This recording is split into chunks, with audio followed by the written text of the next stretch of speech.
you said you were always battling to get a spot, battling for a contract, but man, once you landed in LA, that was your proving ground. The bright lights of LA, Kobe Bryant, Lamar Odom, Phil Jackson, like you said.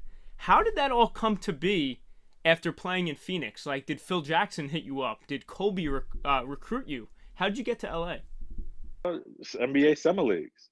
Once you're in that circuit, teams bring you in to kind of, I guess, fill a NBA roster during the summer. To kind of, work out with certain players that they have an eye on, and you know, I'm gonna tell you the truth. I'm gonna keep it 100% honest with you on this interview. I was never slated to make the NBA, and I had to prove that I was good enough to play at that level, and not to kind of you know take anything away from me, but I always knew I was good enough to play in the NBA, and a lot of people think that I underachieved when I was in LA when they don't understand that I overachieved. Like they had their point guards already. They paid Sasha Vujacic all that money. They paid McKee from they brought him in from the Philadelphia 76ers. Aaron McKee to be the starting point guard, and I came in and I proved to that organization that I deserved. Not only did I deserve to play, be added on that team on that roster, but I deserved to be a starter. And I started. I beat guys out for that starting position, and people listen to certain people's slick comments about me, and they judge. They try to judge me on that, but again, I not to take away from who I am as a player, but I overachieved in the eyes of the NBA. 20 plus points scored in your first three games with the Lakers. Minutes per game jumped from an average of your career 10 minutes per game to over 30. And over those two seasons, man, 11 points per game, 3 assists per game, 1.5 steals per game. Now, you kind of mentioned it, but does it irritate you that you don't get that credit and that people may just look at the comments that the media or a teammate might have made about you when in those 2 years you put in solid numbers? Does it irritate me? No, it doesn't irritate me. Is disappointing. I'm more disappointed at myself for allowing that to happen. I'm just reaping what I sowed. And what I mean by that was, certain players made certain comments about me, but I actually started the beef. If I gotta eat what I gotta eat what's going on now because I actually started the feud. And a lot of people don't understand how it all started or where all of this stemmed from. But the comments being said to me were just retaliation, and they weren't the truth. And I'm not gonna say any names. I don't want to go into that conversation, but I'm gonna just leave it there. I mean, I know you don't want to go into that conversation, but I think one thing to bring up the tail end of it, of course, Kobe Bryant passing away in January, you gave a very sentimental Instagram post to Kobe. The toughest pill to swallow for me has been the fact that I didn't get to verbally speak with my brother to reconcile our differences. Can you elaborate a little bit on that? I know you and Kobe butt heads in your in your friendship, but if you could elaborate on that, that would be great. People see what's been said in the media or what's been shared in the media, during certain interviews, and they assume that Kobe and I had beef, which was not the case. When I was in LA, we never had a falling out. We never had a fight. It was just a situation where I spoke up and I spoke out on certain things that I shouldn't have. There's certain things that happen on teams or in your family. Let's just say something happened in your family. You don't go to the public and share what happens in your family. You keep whatever happened in your family within your family. And I went public, and it got back to Kobe, and it hurt him, and you could tell by how he reacted. But when I made that statement, actually I had a change of heart in a lot of the things that I said and what I did. About 7 years ago, I gave my life to Christ, and in doing so, the Lord's revealed to me certain things about myself, and I took ownership, and the things that I said, the things that I did to create that feud between me and him, me and my brother. So I went, public by, saying, I extended him an apology via social media. I don't know if he got it. I'm sure he did see it. I sent him a letter. I wrote out a letter. I sent it to him. I didn't get a response, but he and I never verbally spoke.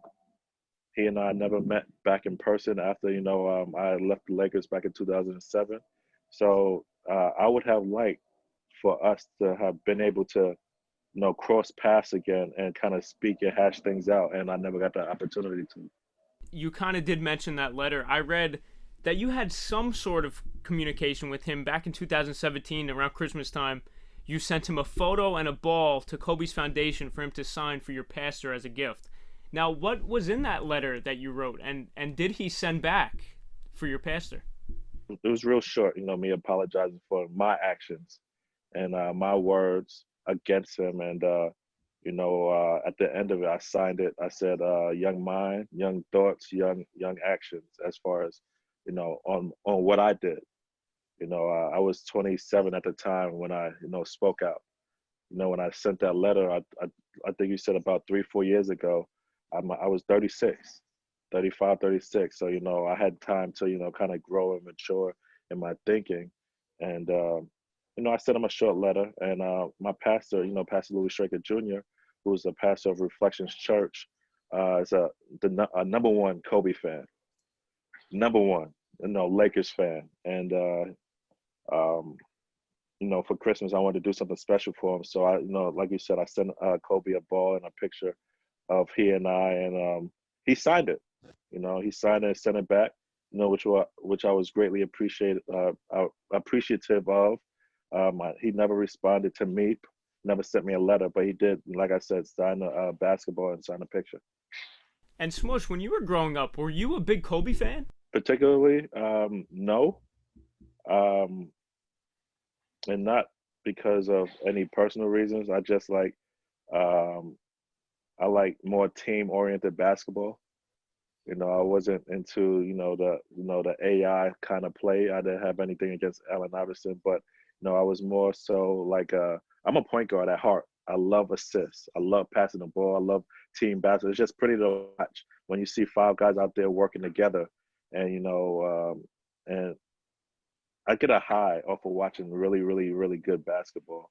And that's not to take away from the greatness of Kobe Bryant or Allen Iverson. I just particularly as a player didn't, wasn't a fan. Who are some of those players you like to watch? Well, one, when I say team basketball, I like Kevin Garnett. Like that was my favorite player growing up because, he not only just wanted to score the basketball, he brought so many different dynamics to the game and to his team. Like he rebounded, he assisted, he blocked. When you look at the stat sheet at the end of the game, you see he had points, rebounds, assists, blocks, steals. He filled the stat sheet, and that was what my nickname was growing up in New York City in the playgrounds. They named me Fill the Stat Sheet because I like to do a lot of everything.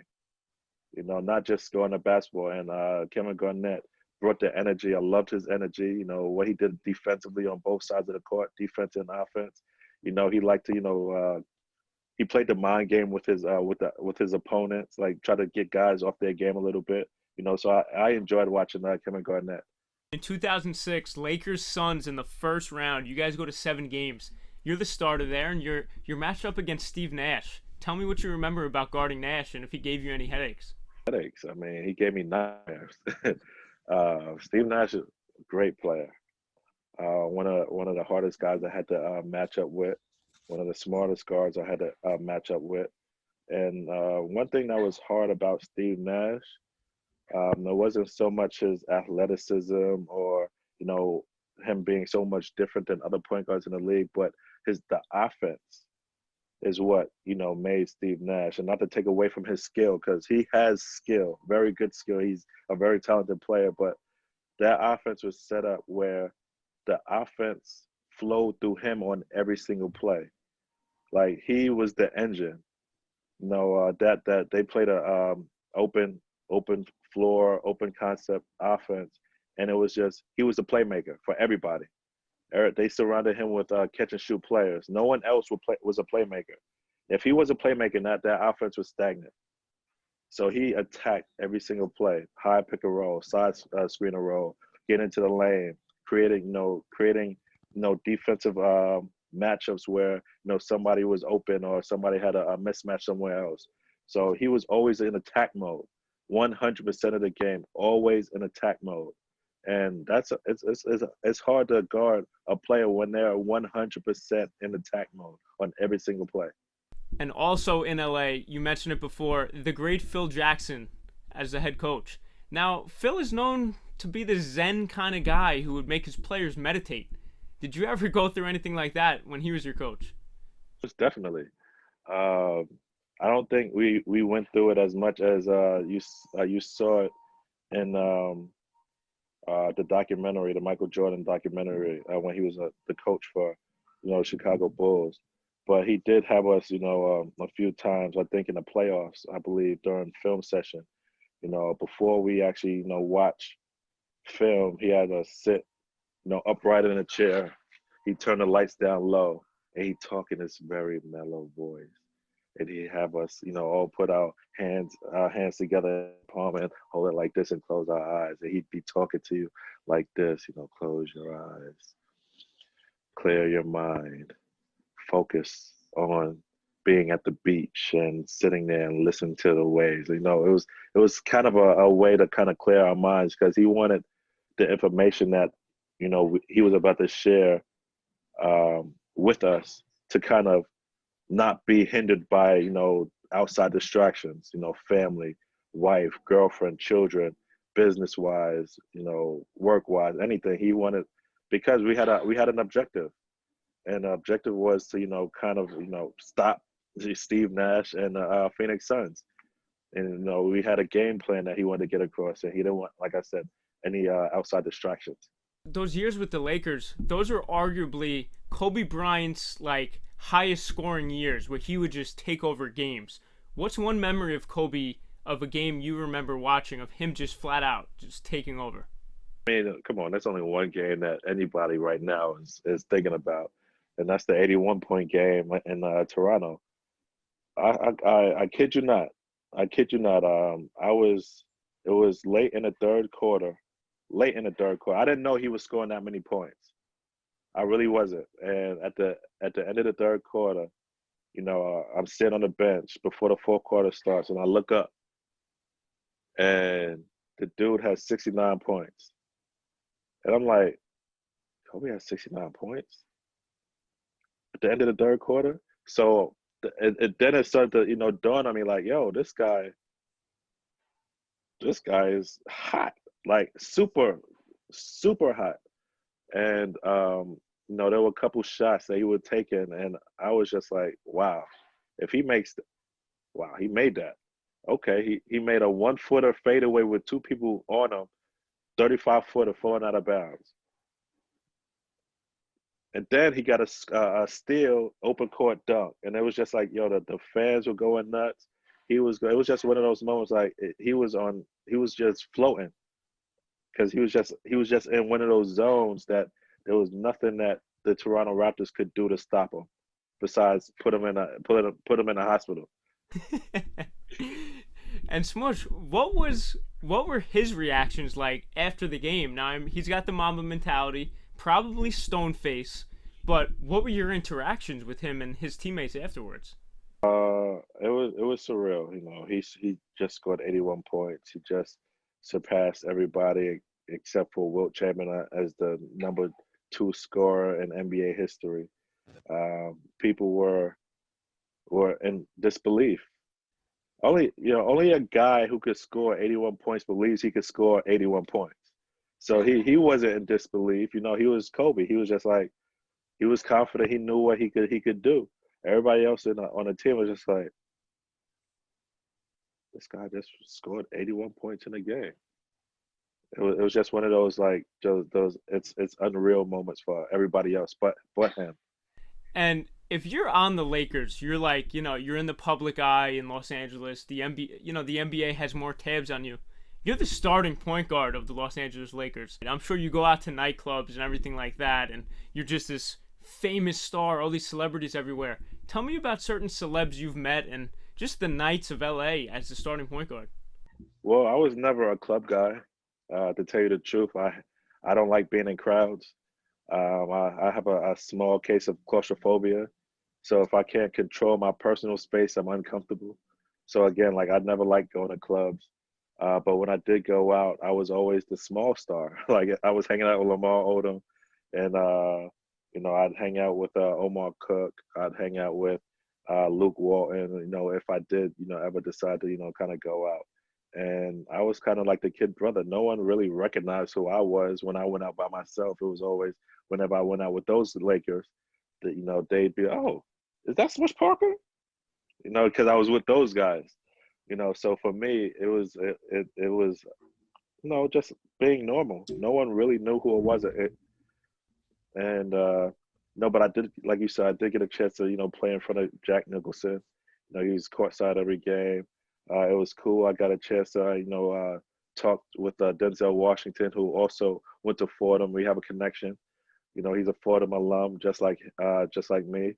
Um, who else? But it's all of Hollywood is at your games, and I tell this cool story about how the entertainers of the world came to the Staples Center to be entertained by me, and that was just that's a great memory for me. No, it was a pretty dope experience when you look into the stands, you see all the actors and actresses that you see on the big screen, and you go into the movies and there's hundreds of people in the same theater watching these people on a big screen, and they're entertaining and they're on TV, and you look and they're sitting in the stands looking at you being entertained, which was awesome.